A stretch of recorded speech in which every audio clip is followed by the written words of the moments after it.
গিয়াসউদ্দিন আত-তাহিরি নাকি তাহিরি না ফাহিরি, আর কামিয়াল ও ডিজি গানের মতো নাচানাচি, কথা কর না কেন? আর ইমান ঠিক মতো আছে কিনা ও তো নিজেও জানে না।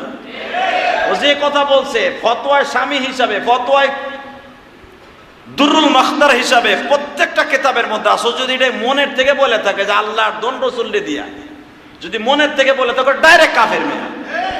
বললাম এই ফকির বাড়ি বলে নাচতে আসে মাঝে মাঝে, শরীর অসুস্থতা কি কমু আর, ও বলে ফকির বাড়ি বাহে নাচতে নাচতে, তাহলে ওই গুরু এখানে আছে কিছু জানাই দেন ভালো করে, ওই ফকির বাড়ি এলাকা যেগুলো আছে পিন না পার ওইগুলো জানাই দেন ভালো করে। ও যদি এটা বলে থাকে মনের থেকে গিয়াসউদ্দিন তাহিরি যে আল্লাহর দন রসুলরে দিয়া, রসুলের দন আবার খাজারে দিয়া, খাজা গেছে গায়ে বইয়া, যদি এই কথা মনের থেকে বলে থাকে আল্লাহর জাতের কসম কাফের হয়ে গেছে।